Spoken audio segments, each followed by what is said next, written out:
Good afternoon, everyone, and thanks so much for joining us for today's webinar. My name is Mary Ann Hensley, Vice President of Marketing at FreightWaves, and we are happy to present today's webinar in partnership with Trucker Tools. Today, we're going to be exploring specifically how brokers need to adapt their tools and processes in order to prosper in today's competitive and disruptive landscape. We'll be hearing insights from Prasad Gollapalli, founder and CEO of Trucker Tools, as well as Mike Riccio, who is the Chief Marketing Officer for Leonard's Express. We'll also have a live Q&A with both speakers following the presentation. Before we get started, I'd like to cover just a couple of housekeeping items. First, if you have any issues during the webinar, please feel free to reach out to our team via the chat function on your Zoom control panel. Also, if you have questions that you would like to ask our presenters, please enter those through the Q&A box in your control panel, and we'll answer as many of those as we have time for during the live audience Q&A following the speaker presentations. And at this point, I will go ahead and turn it over to Prasad. Thank you, Mary Ann. Good afternoon, everyone. Before we get started, I would like to ask Mike to share a little bit about his background and a little bit about his company. Mike. Sure. Thank you, everybody. Appreciate the attendance. Hopefully, I don't bore you to tears. Leonard's Express is a hybrid company based in upstate New York. We operate both tractors and a brokerage. We're evenly split. As you can see by the slide deck, we're operating at approximately 430 tractors and around 770 trailers in total, predominantly grocery related and food orientated. We also do some drayage work at various piers on the East Coast and some warehousing here in upstate New York as well as Delaware. And we operate a truck brokerage that is dealing with some of the current challenges that we're all dealing with in this technology space. So thanks, Prasad. Thank you, Mike. And I'm glad that we are also, Leonard's Express is a customer of ours. So with that, before we get started on our discussion on today's topic, I would like to just have a couple of slides on where we are as an industry and what are certain trends. As we all know, the common factors or the forces of transportation, especially when it comes to brokers and 3PLs, the available capacity, freight volume, inefficiencies in the process, and more so, the technology-based brokers putting additional pressure. In the last few months, although the capacity has been really tight last year, but has been eased out a little bit, we have seen the freight volume again growing up to where it was a year ago, almost within the same ballpark. And the Uber-like models, they're growing. They're still putting a little bit more pressure. But I think the focus is not so much on those, but on what can be done with the, I would say, inefficiencies or the areas of improvement where the brokers can really take advantage of. Some key trends. Visibility has become a standard. Pretty much every shipper today requires visibility. So all the freight is being tracked. People are using analogies such as, if I buy something on Amazon, I can see exactly when it will be delivered. Why can't I see my $100,000 freight, where it's going to be, when it's going to be delivered? Then a little bit focus on small carriers. Last year, there was a study that said about 80% of truckload volume is moved by small carriers and owner-operators. And more interestingly, the same group of carriers and owner-operators, when we polled our customers, have expressed how easy it is for them to adopt a digital platform, such as mobile apps, to book freight. So this is the same group that most of the time has been behind in technology adoption, is now adopting to technology much faster, especially if you look at owner-operators, small carriers. Over 98% of those drivers have smartphones, and they're really using those. Other important factors are obviously the detention is high, an area of focus for the industry. And the last one is the focus on technology. A lot of companies are investing heavily in technology. Now, with this as the backdrop, Mike, what do you see as some of the key barriers for growth in brokers today? Yeah, Prasad, I think that the big challenge that a lot of, we're not I would say a small broker, but we're not a large broker either, and we're kind of that in-betwixt and in-between size, so we can experience some of the same challenges, like I said earlier, and I think really for us it's a couple things. I think that some of the barriers are just the speed of change that's going on in technology today. The visibility, traceability, predictability, analytics, automation, there's so much data out there. There's so much volume of data. It's like a fire hose, and it's really it's overwhelming. And trying to to sift through that data and what really is applicable to your shop or your operation, and what isn't, and then the finances really, and the cost to implement what you decide from a technology standpoint. Certainly, depending on what you decide to implement, can be, really expensive. And I also think that with everything moving towards the new buzzword, digital freight matching and automation and, technologies, part of the challenge is from a broker carrier perspective, the relationship is, I wouldn't say deteriorating, but it's more highly influenced by technology versus just a pure relationship on a phone call. And it can be hard to adapt to that challenge. I think I think that cuts both ways. It's a double-edged sword. I think if you're a smaller carrier, you can use technology today like a lot of the big carriers and survive and move forward. But one of the challenges is it becomes very hard to develop relationships and build upon those relationships on both ends to use those carriers or 3PLs on a more consistent basis versus just the one and dones. Thanks, Mike. And interesting that you said the relationship is based on technology.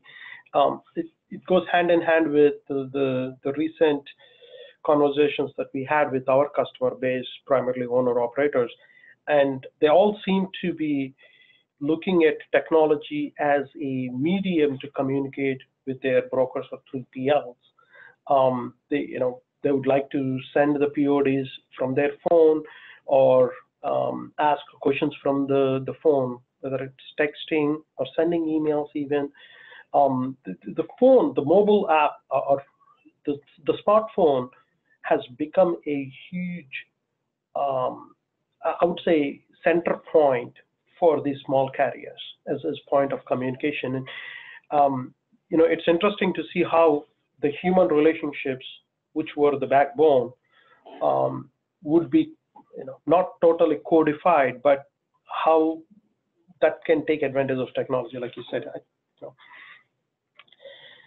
Yeah, you certainly need to you need to adapt, right? You need to find the balance of how to use that technology to make your shop more productive, more efficient, and take some of the bumps out, but not to the point that you aren't able to have that relationship and be able to count on each other, for booking loads or hauling loads moving forward.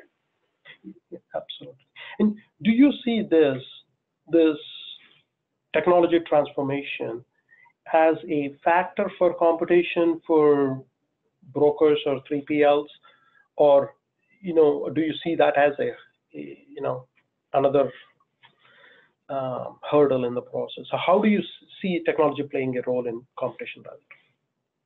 Well, I think it depends probably on what topic you're asking me, or what specific issue within the building that we're dealing with. But we view it really as an opportunity. And I think it's easy to get caught up in trying to keep up with the Joneses and you know, there's you know, all the buzzwords out there, and everybody, you always think somebody is doing something more productive or efficient as it pertains to technology, and some people are, but I think you've got to feel comfortable in your own skin, in your own system, and what you're doing, and try to find technology that fits your culture and your network to really to improve it and to make it better and complement it. And so we view it as, it certainly is a challenge, but we also view it more as an opportunity, and how are we going to utilize it to make us more productive and maybe more profitable in the long run. That's really good. So some of the things that we have heard from brokers like you, some of these things which have been in the industry for a long time, here are some of the top issues that we noticed. Again, still the one load wonders, about 80% of the carriers that brokers use today fall off of their system after moving a load, hence, you know, the one load wonders, right, has been a repeat issue pretty much. Also, everyone that we spoke to also confirmed that the number of calls to cover a load, whether the capacity is tight or weak, you know, or loose. In all these cases, the number of calls are pretty high still. And then having multiple sources, whether it's emails, phone calls, spreadsheets, load boards. You know, when we ask customers, what do you use? And here are all the options. Their answer is all the above. And, you know, there are many sources, but no one accurate source of data, which goes back into, like what you said earlier. I think there's a lot of data within each organization. There is also a lot of data on where these trucks are available, where they're moving, but not having that accurate real-time data pinpointed and quickly getting to that and eliminating the noise, right? I mean, like you said earlier, that is one of the biggest issues that we see. And to summarize that, everybody's concern is, you know, the profits per load are being affected by this. So, you know, with these things, looking at all these issues, how do you, you know, when you're picking a technology partner, you picked us and along with other vendors that you use currently, you know, how do you pick a technology partner? There are quite a few questions that go with it, right? Right. I'm sure you you thought about, you know, building it in-house versus buying it outside. You know, what do you look in a technology solution? Well, you know, as you said, you know, in total transparency, we're a customer of yours, and I will tell you, so what we do is when we're kind of doing analysis inside as to whether we can buy it or build it, you know, we look at what the specific issue is that we're trying to fix or to smooth out or make more productive or more efficient, and we look really within our shop, and do we have the bandwidth to make that happen from a personnel perspective or from an expertise perspective. And you've got to be honest with yourself of what you feel your team can or can't do. And sometimes that can be difficult, right? Because, you know, people take that personally, but the speed of which things are changing, you've really got to be able to be honest and say, okay, if we're not capable of doing this in-house because we don't have the expertise, or we just have, you know, so much in the queue already to get accomplished on the IT plate that, you know, this topic is something that we're going to go outside, you know, then certainly what we really do is what we're doing is we'll categorize what needs to get done and then prioritize them to decide where we want to start. You know, is it visibility? Is that what we want to be looking at? Is it back-end automation? Or there's a whole host of topics, but first you categorize kind of what your needs are, then prioritize, and then after you do that, can you do it in-house or not in-house? And then if you go outside, I'll be honest with you, this sounds corny and sounds hokey, but it's really where we're at the moment. We're a family-owned business, and culture is really what we look at first when we go outside. And I know that seems kind of touchy-feely, but if you're aligned with your vendor culturally, I mean, there's going to be problems. There's going to be challenges. There's going to be hurdles. There's going to be tension. That's normal in any relationship, and whether it's personal or business. And we feel that if we're culturally aligned with a vendor, it's much easier to work through the hard stuff. Then we look at the history of that company, their track record, and we'll follow up with other clients that they're currently using and customers that might be in the industry that we'll reach out to and do a little, background on, and then take a look at, to the best of our ability, or their financial stability. There's a lot of money being thrown out there, and has this company been around a little bit? Are they financially stable? Is this maybe from a technology standpoint a one and done? And then the two other things that we really look at are the personnel within their shop. We like to see a mix of people, technology people and industry people. We think it's really important that if the vendor we're dealing with has some employees that have come from the brokerage industry or the trucking industry and have an understanding of, of what is really needed and what some of the day-to-day challenges are. And then when you mix that with, data scientists or, programmers, it's really a nice mix. And then, really adaptability. Is the vendor trying to put us in a round hole? Are they able to adapt to our needs, or are they just trying to sell us, what they want to sell us that really can't adapt to what we need to get accomplished? And so we kind of look at, I would say, culture, the history, the financial stability, the mix of personnel, and their adaptability to our needs. That's very good, Mike. As you were saying this, I took some notes, and some of the points that you made resonated with our own conversations with you, and also our conversations with other customers or potential customers. When you spoke about adapt to needs, specifically, we get asked most of the time, we see your product, but also tell us where this product is going. What is the product roadmap look like? And our philosophy behind how you develop that roadmap. Often, as we share this with you, we talk to our customers like you on a regular basis. Look at what's working out for you, what's not working out for you, and pull those things and put it on our roadmap. And this is one of the things that we even had some customers who asked for, give us a little bit more on where you're going to go in the next 6 months or 1 year. Also, I'll go back and share a little bit of experience with, people have personally asked me, what is the long-term goal for your company?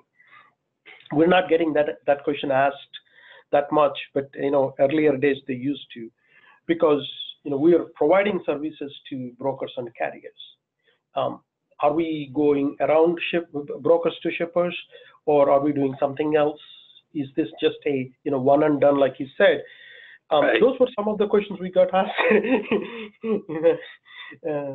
Well, and I think from my perspective, or from our perspective, having both operating trucks and operating a brokerage, we look at it from both sides of the fence. So when we had conversations about your product, we looked at it from both areas, and we think that gives us a little bit of a unique advantage, when we're having conversations with our carrier partners, is we know what it's like to be sitting at a dock. We know what it's like when a customer's calling and wanting to know where that truck is at, whether it be one of our brokered loads or one of our loads. And I think that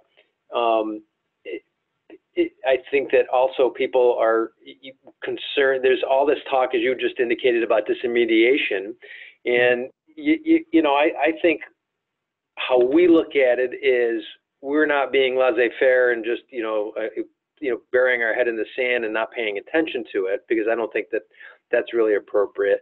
But how we're looking at it is like, okay, the world, this is, we're not going to be able to stop this. So how do we adapt and jump on the train where it makes sense for us? And I think that there are going to be some people that go around to shippers, and we're just going to have to deal with that. And you can sit there and whine and complain all you want about it, or you can try to adapt and be part of the solution, so to speak. And that's kind of the process, or the goal we've kind of taken, or the approach. Yeah, the example that comes to my mind is, if people were to ask, if you want to search something on Google, you have to go through 4 or 5 steps and do it my way to tell you what are the search results. And Google could still be providing the best results, but their adaptability would be almost close to zero, or if nothing, right? That ease of use, fitting a technology that goes hand in hand with your team, so they don't have to totally go 180 degrees is an important thing. We all, at Trucker Tools, we also personally believe in having that incremental growth with the product, not just put a product and say this is it, because your business needs are changing. Like you said, the speed of technology is changing. What was very popular a year ago from a technology point is changing, and the capability of technology is changing as well. With all these things changing, your competition is changing. Saying that here is a platform that's set in stone is very hard. Instead, we take an approach of, we build a platform that's fit for today and for the near future, but keep mind open that in these next few months, we're going to be adding something new that will set us up for the next year and the following year. We'll add something new. So constantly adding something new for the future is an important thing. Using the hockey analogy, we need to always focus on where the puck is going, not where it is. No doubt about it. Yeah. Those are really good thoughts. And any other wrap up on this? If building, keeping certain technologies in-house versus certain things outside. Do you have a strategy behind that? Not, as I said, really, to reiterate, we categorize kind of what our current needs are from a really from an operations standpoint, of how can technology help us smooth that out, and then prioritize, where we want to start. And you've just got to understand your own business and your own personnel and your own limitations, and accept that, and then decide what makes the most sense. I mean, I know that sounds basic, but that's really kind of how we look at things, because I think you can get so much technology in the door, and we'll talk about that maybe a little bit later in the call, so much technology in the door that, you've spent a lot of money, and are you really utilizing it till its fullest potential? Yeah. That's so true. What I would like to do now is just take a few slides to share a little bit about our platform to the audience. I would like to ask you, what are the next steps on some of the hurdles in bringing your team along in this journey? Smart Capacity, for those who have not heard about Smart Capacity, it is a carrier capacity and relationship management platform. So think of it as a collaboration platform that will help brokers and carriers to connect with each other. It's a private network, so it's not a public load board or a public place where you have to worry about what other people are taking away from you. This is a private network or a collaboration tool per se, and it's all built around our popular Trucker Tools app. Today we have over 125,000 small carriers and owner operators, and we are approaching 600,000 downloads of our app. The app provides everything the driver needs on the road, things like cheapest fuel along route, service centers, weigh scales, rest areas, anything the driver needs we provide through the app. And in addition, it also provides real-time tracking of where the load is. So the visibility part is addressed through the app, and it is not affected by any cell phone regulations out there. It's working fine. And the key part is available truck capacity. This is the holy grail of everything that we do. Where are the available trucks? That the app provides that. Now, when we break the carriers segment, over 90% are small carriers and owner operators. If you really look at the micro carriers, majority of our carriers are micro carriers or owner operators. Here is a screenshot of active users on the app. As you can see, they're always active coast to coast. Some key trends with our platform. In the last few months, what we have seen is the app downloads have increased significantly. The active users are significantly increasing. Still, a lot of people use Truck Stop Guide as the main feature on our app. When we look at these things, we don't actually count tracking as one of the features because drivers don't have to do anything on the app to track themselves through our app. It automatically does that. But our app provides a lot of available truck capacity, and majority of that comes from our Truck Stop Guide. Now, one interesting fact I want to point out here is Trucker Tool Smart Capacity matches more loads with the owner operator or the small carrier segment than the market itself. To give you an idea, over 50% of our matching goes through that, while the broker community today is somewhere around 37–38%. Now, like I said earlier, it's all in one platform, private and confidential. So we help brokers and carriers cover a load, track a load from pickup to delivery, scan documents, then reload. So it's a nice cycle. Now, Mike, going back to our conversation on this, so how, this is a long-term process. The adopting to technology is not a one and done. Everybody goes with the three factors, right? People, process, and technology. Technology takes the third element in that. How do you bring people along in this journey? And instead of making them as, resistance to change, making them as agents for change? Well, there's it's either one or two, it's like either A, we drag them along kicking and screaming, or B, they come running as fast as you can. Sometimes that's, I can say this because I'm in my mid-50s, but sometimes the more seasoned individuals tend to be less apt to want to change. It's really tricky, isn't it? I mean, people, no matter what they say, no one really likes change. A lot of times people will look at a certain product or service that we're looking at, and even though it's going to make their job easier, they view it as a threat. They view it as, this might take me out of my job.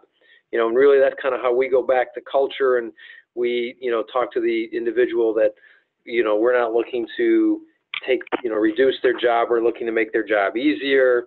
And so really what we do is we try to include people who are going to be using the product as early in the conversations as possible. A couple of reasons. You really want, the team that's actually going to deal with the product, not only do we want to improve our bottom line and their productivity, but we want to make their job easier. And if they believe in it, they're happy with it, they got some skin in the game, they're going to help us make the product or the service successful. In addition to, they might have some input we hadn't thought of, whether it be a potential roadblock or obstacle that we hadn't really thought through. And that can help us with our conversations to address, the process improvement.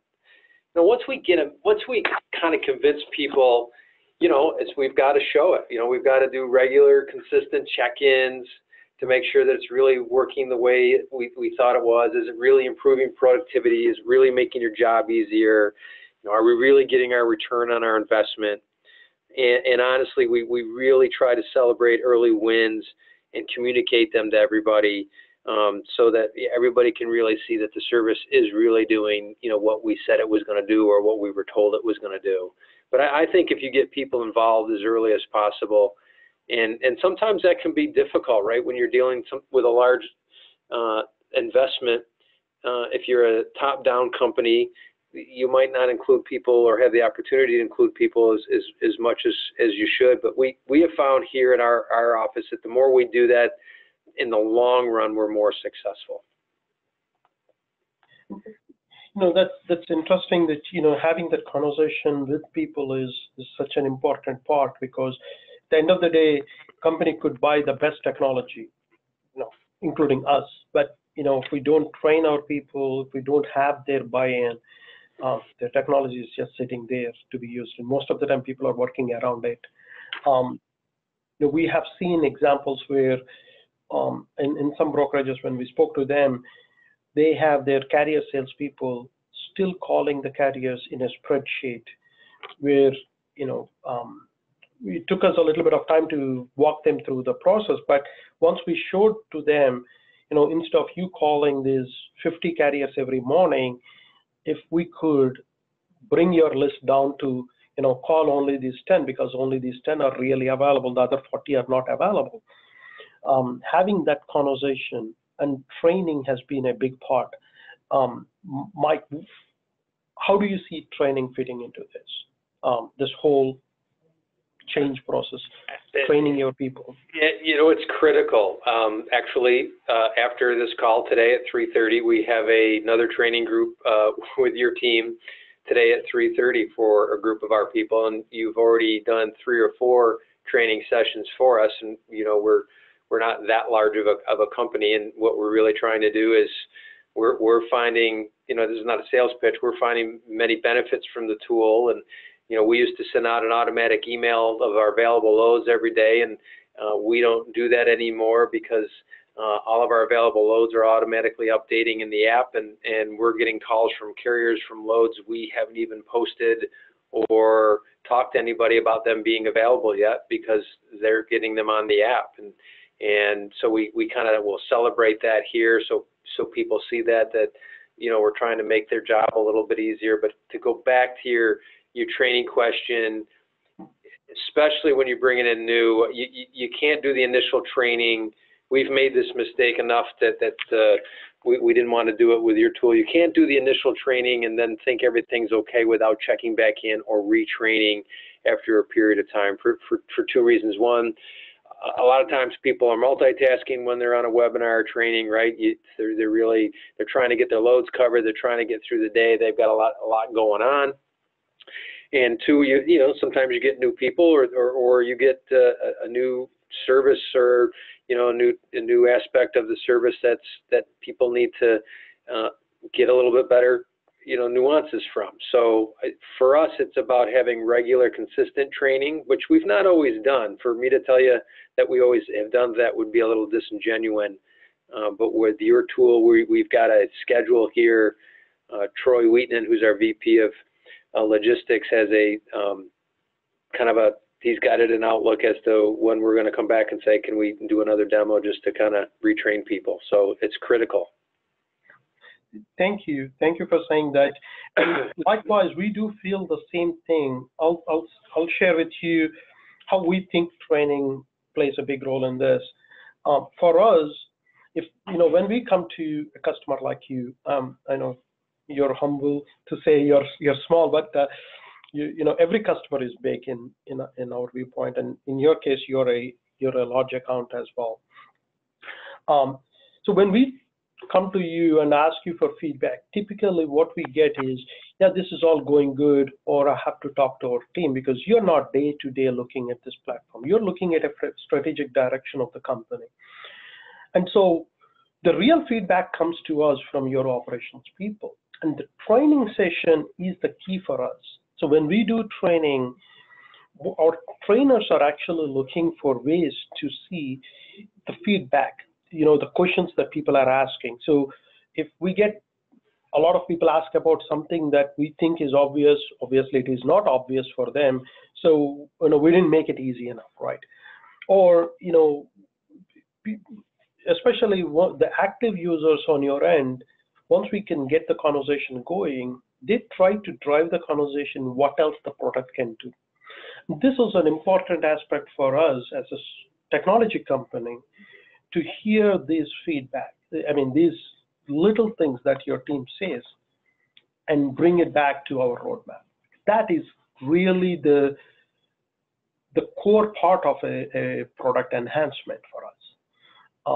And that, we saw so many things during those conversations. Sometimes we realize that we put in a huge feature only to find out that people are, they don't really need that, or they're walking around it, so we need to change those. Oftentimes they also show us what is more important and what they're using most of the time, so we could put our resources on that. So, from our viewpoint, from a technology vendor standpoint, training is a big part. It should not be looked at as a cost, but it should be looked at as a part of our product offering. And you're right, absolutely. We do a lot of these trainings. In fact, our team's doing these almost every day now. Any other thoughts on this, the change process? No, I think that, like I said, it's just, it's basic, but you've got to communicate. People make assumptions. People think that sometimes there's ulterior motives going on, and when there really isn't. And people, until they get their fingers dirty and using the tool and see that the tool is really doing what it said it was going to do, you just got to continually hold hands, communicate, and train, and then listen. Right, listen for the feedback, and be open and honest with the feedback. You've got to be willing to, if you get some critical feedback, take it and try to utilize it and address it. So that's another aspect of it. Thank you, Mike. And, that actually brings me back to the end of our conversation, but more importantly, you said this at the beginning of the conversation. You look at technology as a little bit of a challenge, but it is an opportunity in a big way. Any closing thoughts on that? Yeah, I would say that for what we've experienced is that there is so much technology out there right now, it really is overwhelming. And if you implement everything that's out there, you're going to either go broke or go crazy. And so what we decided to do is we decided to do what we did a software reconciliation. So what we did is we listed all of our different softwares from our TMS right on down through. So, what did we have in house? Was it being utilized? If it wasn't being utilized, why? And if the why was that it was no longer productive or provided value, then let's get rid of it and dump it. If it was yes, where we utilizing it to its fullest potential, and if so, great. And if not, what do we need to do to utilize it to our fullest potential? Because I think you can get moving so fast and so quickly that you find something you think is great, you bring it in. Next thing you know, you move on to the next new shiny toy, and then on to the next new shiny toy. Now you've got a lot of new shiny toys that you're underutilizing. And we felt that once we again, to go back to what I said earlier, once we did that, then we kind of categorized what was left and prioritized it.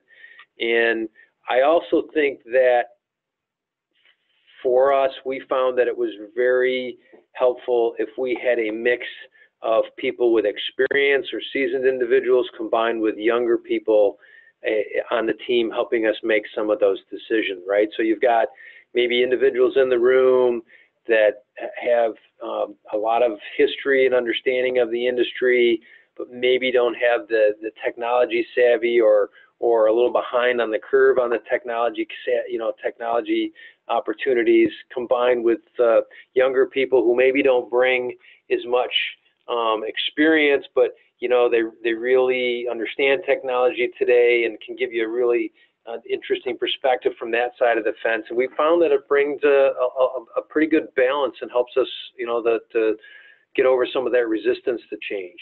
So, really, I think it can be so overwhelming, you don't know where to start. And we found that once we did some reconciliation of what we already had, was it being utilized or not, and then we could kind of decide the right decisions to move on from there.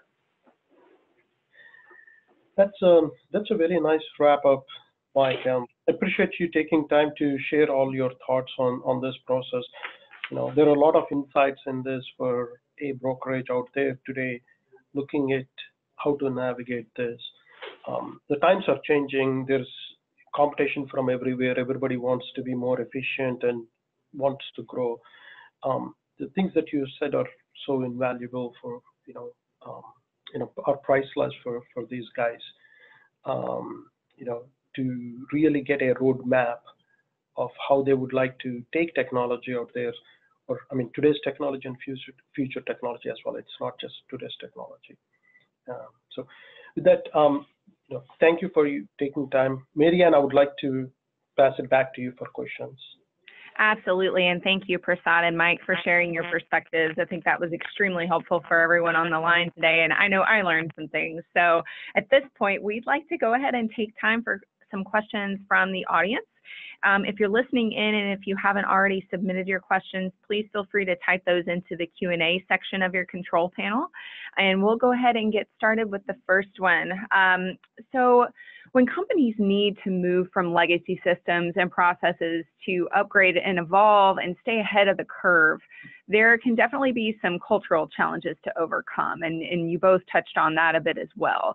People are used to using certain systems and have their own ways of doing things. And you talked a bit about kind of training for integrating a new system, but kind of even before companies get to that point, what advice would the two of you have to really begin shifting the mindset of an organization to move toward a more successful future?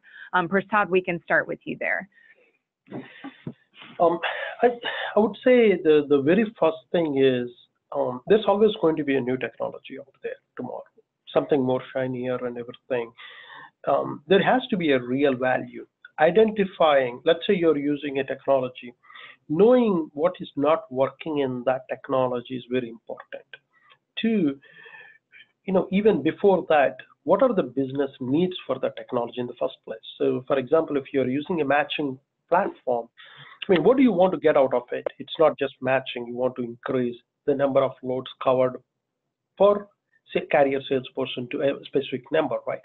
So having that baseline measurement also helps, because once you identify a technology, you can go back and say, hey, if I implement this, this is where my baseline number should increase too. So it becomes easier. You're becoming more pragmatic, and you're basing the success based on the numbers, not gut feeling. Yeah. Great. And Mike, anything to add from your side in terms of kind of the cultural shift that companies need to make, some advice for taking steps towards shifting that mindset? The only thing I would add to that would be just communication, right? Communicating with people who may not be involved with some industry trade associations or get trade magazines, or at some of the operating levels, to communicate with them as much as possible as what's going on in the industry, so that they're aware of it, and encourage that, so that they can be educated and so it's easier to understand, or maybe to adapt when change does come. So we're trying to, in our newsletter and our website internally, have industry news for them, so they have a better understanding as to how things are going in the industry and what's happening in the industry, so that it's not as a surprise or potential shock to them when change does come. Yeah, great insight there, Mike. Thank you. And for Prasad, someone writes in, I may have missed this, but how many carriers are in your network or offering? Are you able to provide some information kind of about your audience breakdown? Sure, absolutely. We have over 125,000 small carriers and owner operators. I have a slide on that, so I'm going to just go back to that slide. So the breakdown, the carrier breakdown for us is today over 90% of our carriers are less than 50 trucks, and if you go down to less than 25 trucks, that's over 85%. So a majority of our carriers are small carriers and owner operators. Okay, great. And then next question's for Mike. It says, are you integrating Trucker Tools with your TMS? And if so, how is that working for your brokers? We have integrated it with our TMS. Prasad's team had to do a little, what I would say, maybe workaround, as our TMS does not have an API already hooked up as some other TMSs. I'll be upfront, we use TMW, but his team was able to get us get that handled, and we have been on the system for just under 3 months, and I can tell you that the team really likes it. I'm not just saying that. We're getting a much greater adaptability. The reason we have the training this afternoon is because there's been some internal chatter about people getting loads covered and some of the different things that we're doing and utilizing the tool. So those folks who maybe were not as easy to change are starting to hear the other guys and gals chat. So we're seeing quite a bit. We're seeing in general people like it. Okay, awesome. And we've had a couple of questions come in just about the deck or recording being available afterward. Yes, we will make this available, the recording available after the fact, and you will receive a link to that in your email in the next 24 hours or so. Moving right along, Prasad, how does Trucker Tools handle detention issues? And if it doesn't, do you have plans to address that in the future? We do handle detention. So the way we look at this is, first of all, for any detention, it is the transparency, right? So we alert you, so how long a driver has stayed at a particular stop. More importantly, what our team's providing is, which is going to be available pretty soon, is not just give you how long a driver stayed at a particular stop, but you as a, let's say I'm assuming the person who asked this question is a broker. We would send you an alert halfway through that detention time so that you have an opportunity to work with the carrier or talk to the shipper on behalf of the carrier and get the carrier loaded. Because when we polled our own carriers, nobody wanted to, so here is the thing, nobody likes detention. Carriers hate it. And if you give them choices, yeah, they'll take money for the detention time, but their ultimate goal is put me on the road quickly so that I can pick up my next load. And instead of covering 12 loads a month, I'm only covering 8 because I'm getting detentioned a lot, right? And ELDs have not helped this process. If anything, ELDs have made it harder for carriers to have extra loads in a month. And when you look at these small carriers who are the backbones of this industry, they get hurt a lot. So their solution, their preferred solution is not stay more than 2 hours at a particular stop. So if you can help them do that, they will really like you. Now, if you can't get them out there in 2 hours, getting them paid is important. So we give you that proof so that you can show that to the shipper, or maybe ultimately help the shipper get some facilities for the driver so they don't have to be sitting in the truck. So I'll share something with you. The same conversation when we have with a carrier, we are telling them, look at this detention or the visibility, the tracking, not as a pain, but as a opportunity to provide detention, the accurate detention time to the broker and shipper. So we're trying to educate the carriers as well in the process. So yeah, we're currently, we do provide detention time, and we are also enhancing on some of the detention alerts to help you. Well, Prasad, along those lines, your team, we internally, we have geofenced our deliveries in our integration, so the loads automatically through Trucker Tools show when he arrived at the shipper and he or she arrived at the shipper or departed from the shipper, and the same with arriving to the consignee and not to the consignee. So at the moment we're not getting alerts, but we're able to track that and then have the data when we go back to the customers to say, here it is. Whereas on our brokerage side of the business, we really didn't have that before. We didn't have hard data that we could provide to our customers. Now we can provide that to the customers. So A, the carrier gets paid what the carrier should get paid, and B, we can build that. Because you're exactly right. No, on my truck side, I don't want to get paid detention. I want to get that truck moving. And the carrier partners that we rely on day in and day out, they're the same way. You're not making money if you're getting paid detention. No, and there is a recent article on FreightWaves about this. For everyone involved in this, if we can reduce the detention time by an hour and a half per stop per day, that could easily put another almost 20% of capacity back in the market without doing anything, which is actually good for everyone, including the carriers, because they'll be moving more loads. So hence their run rate would be much better. So this is, we can address the problem. We can take the challenge, detention, and convert it into an opportunity. All of us could work together. Yeah. Awesome. Great. Next question for Mike. Which part of Trucker Tools, whether it's load matching, covering loads, or tracking loads, has had the biggest impact on your company? Currently, we thought initially it was going to be the tracking, but I will tell you it's been the load matching. I don't think we did not anticipate some of the load matching and on the smart capacity, utilizing those carriers internally within our system before they came visible to other people. We really felt that the visibility was going to be the big whiz bang, and it is, but the load matching has been a bigger surprise and a bigger impact. Awesome.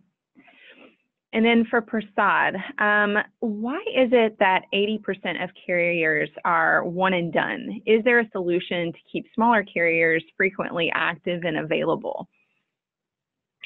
So the rationale behind that is very simple, Marianne. Most of the carriers fall into this one and done, one load wonders. That's because if you look at today's approach of matching available loads with available trucks, most of the people depend on load boards. And the way load boards do this is, let's say you're a broker, I'm a carrier. I go on load board today to find if you have a load. Let's say we connect with each other. Next week, I'm back on the load board. I'm trying to find your loads. So this is a transactional business because the technology that we use so far is a transactional market. There is a reason why they called it spot market, but pretty much most of the times, the small carriers depend on this for 100% of their loads. Now, in reality, talking to both sides, brokers and carriers, if you ask brokers, they say the first time we get a carrier, we can't pay him top dollar because we are suspicious about how this carrier works, right? We also put in a lot of money qualifying the carrier, so it's expensive. The same thing happens on the carrier side. The carrier looks at a broker and says, the first time I pick up a load with the broker, they're not paying me top dollar, so I'm going to the other broker. So it's almost like broker shopping all the time. These carriers are. With the problem that every time they talk to a broker, the very first time they're getting this, they're not getting the top dollar. So they're doing this again and again. So that is the reason why we are here with this problem. So the solution for this is building the trust between brokers and carriers. We need a collaborative platform where when you book a carrier, you're looking out for the carrier.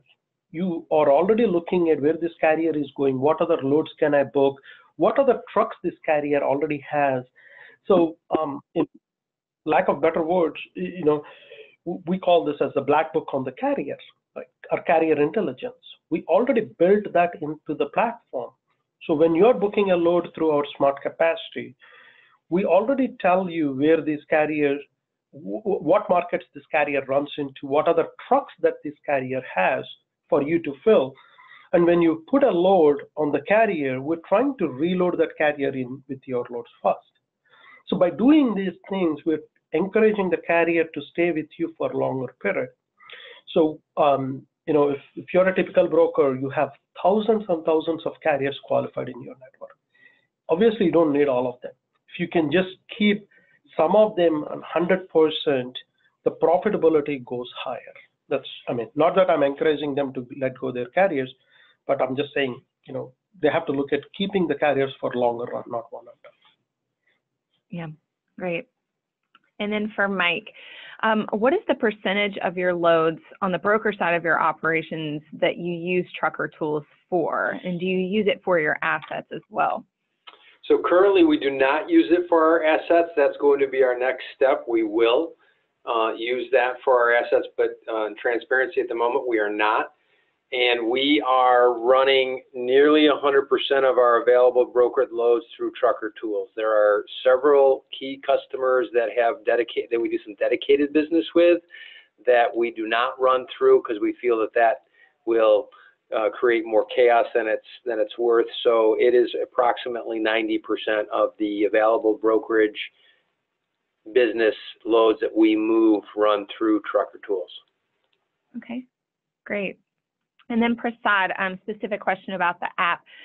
Does it cover North America only, or is it specific, or does it include Canada as well?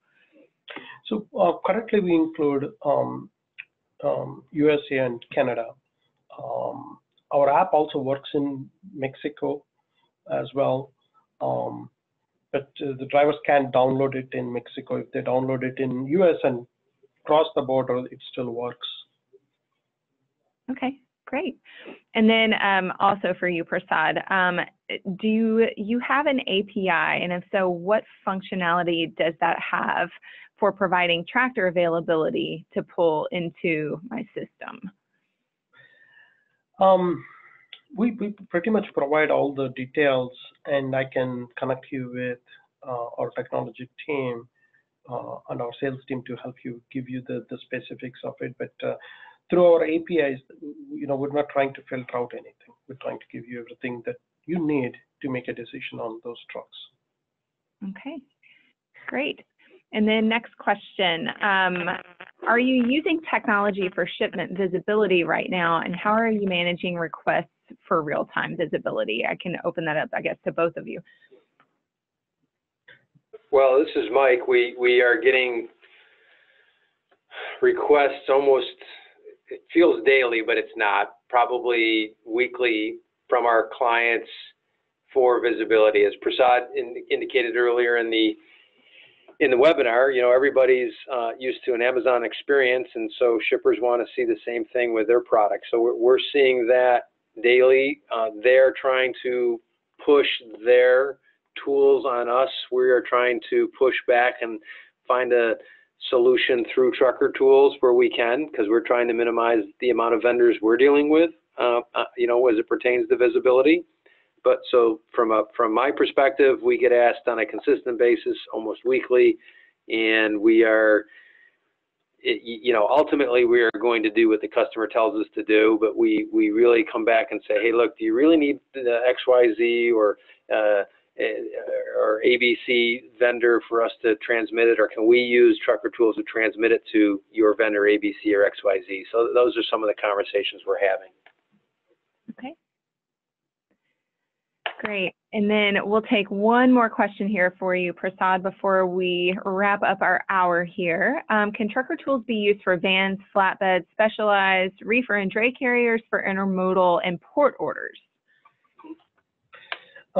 Yes, and yes for all of those, yes.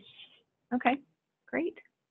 All right, well, that kind of concludes our hour here. Any last minute insights that you would like to impart on the audience, Prasad or Mike? I think I'm set. I think, you know, really just do the best you can in analyzing what your needs are, and be honest with yourself of what you can do or can't do internally, and if externally, you know, just do your homework. Yeah, same here. I think we covered everything. However, if people have questions, please feel free to reach us.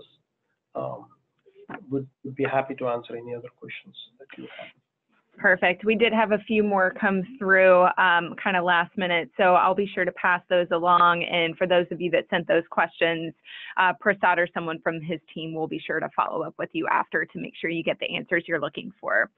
That is all of the time we have for today. So thank you to everyone again for taking the time to listen in, and thank you to Trucker Tools for partnering with us to present this awesome content, and also to Prasad and Mike for sharing your insights with us today. We appreciate you being here and hope you'll join us again soon. Thank you. Thank you.